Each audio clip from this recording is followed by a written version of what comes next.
in here you see a basic question. What aspect of security am I responsible for if I put my systems in the cloud? Well, if you're utilizing like cloud email, you don't want to give away the wrong access to a cloud mailbox, right? Cloud email mailbox. So every organization, or most organizations nowadays, I'm not gonna say every, but most organizations are using some form of cloud email. All organizations likely are utilizing, in some aspect, the delivery part probably goes through the cloud. So you have to understand, well, where's my data and how is it protected? And that sort of leads to this question of what aspects of security am I responsible for? Well, if you want to make sure your data is secure, you're going to look for all aspects and make sure the responsibility is properly governed, whether that be your company, whether that be your partner company that you're working with, or whether that be the cloud provider, which you might be able to make a recommendation to say, hey, your system is not as secure as that could be. Can you implement this additional feature so things could be more secure, right? You want to make sure things like code errors and operations, the operations of IT is up to snuff as much as possible.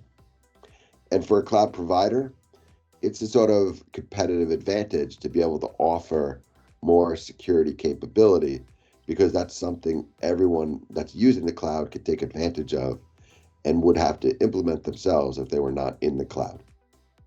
What are the risks? So there's actually a lot of risks utilizing the cloud, but here are sort of 4 high level ones. One is possible if you're using a cloud application that supports an API, it's possible that API might have some inherent risks, like insecure APIs, it's called. And whether that be because the access is not well defined, or it's because the application that runs the API has not been fully vetted from a security or application security point of view, you could consider maybe this insecure API concept could be a concern. You also have the risk of data breaches.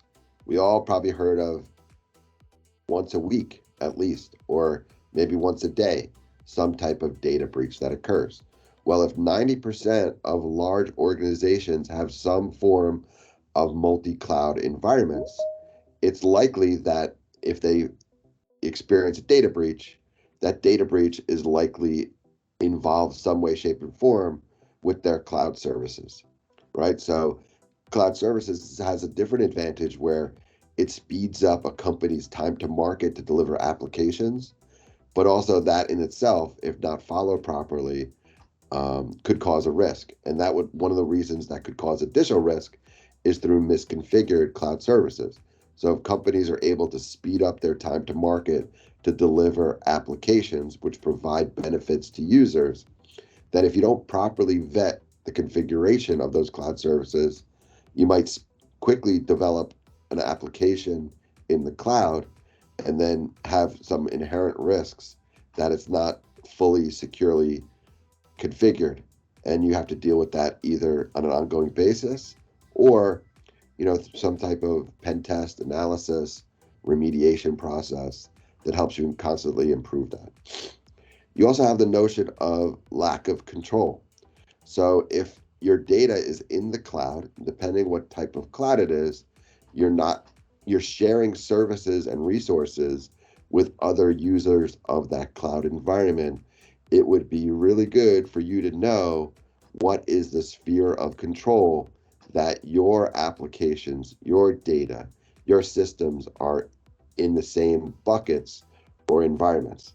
Because if one application in the cloud becomes inherently insecure, that could have a lack of control and affect you. It would be good to know what that risk is.